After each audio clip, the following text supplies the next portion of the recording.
Hi యోయోయోస్, subscribe చేసేప్పుడు అక్కడ ఉండే గంట సింబల్ని ప్రెస్ చేయడం మర్చిపోవద్దే.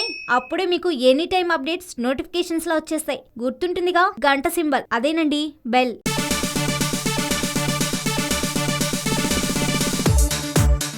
పవన్ కళ్యాణ్ అభిమానులకు అల్లు అర్జున్ కి మధ్య రోజు రోజుకు చిచ్చు పెరిగిపోతుంది. డీజే టీజర్ కు అదే పనిగా డిస్లైక్స్ కొట్టి అల్లు అర్జున్ కి చెత్త రికార్డును అంటగట్టారు పవన్ ఫ్యాన్స్. అయితే అభిమానులేదో ఆవేశంలో చేస్తే పెద్దగా అసలు పట్టించుకోని అవసరమే లేదు అని వదిలేయొచ్చు. కానీ ఇప్పుడు మెగా ఫ్యామిలీలోని ఇంకొక హీరో అల్లు అర్జున్ పై సెటైర్ వేసేశాడు. అదే ఇప్పుడు ఇండస్ట్రీలో చర్చనీయాంశం అవుతుంది.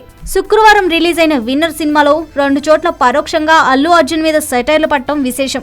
ఈ సినిమా గుర్రపు పందేల నేపథ్యంలో సాగుతుందన్న విషయం తెలిసిందే. ఒక చోట గుర్రాన్ని చూపెట్టి భయపెడితే అది రేసు గుర్రం అయితే మావాడు దాన్ని స్వారీ చేస్తాడనే డైలాగ్ వినిపిస్తుంది. రేసు గుర్రం అన్నది బన్నీ టైటిల్ అన్న సంగతి తెలిసిందే కదా. ఇది ఉద్దేశపూర్వకంగా వేసిన సెటైరే అని బన్నీ ఫ్యాన్స్ భావిస్తున్నారు. ఇక ఇదే సినిమాలో మరో చోట తనకు తెలుగు భాషలో నచ్చని సినిమాలు 2 రేసు గుర్రం, నాన్నకు ప్రేమతో పేర్లు చెప్తాడు. సినిమాలో సందర్భానుసారం ఆ డైలాగ్ ఓకే అనిపిస్తుంది. కానీ ఇక్కడ కూడా బన్నీకి తగిలేలా ఉద్దేశపూర్వకంగానే సెటైర్ వేశారన్న డిస్కషన్ నడుస్తుంది. మెగా ఫ్యామిలీ హీరోల సినిమాల వేడుకల్లో పవన్ ఫ్యాన్స్ గోల చేయడంపై బన్నీ సీరియస్ వార్నింగ్ ఇస్తే సాయి ధరమ్ తేజ్ మాత్రం వాళ్లకు మద్దతుగా మరో వేడుకలో మాట్లాడటం తెలిసిందే. అప్పటి నుంచి బన్నీకి సాయి ధరమ్ కి మధ్య కూడా దూరం పెరుగుతుందని భావిస్తున్నారు.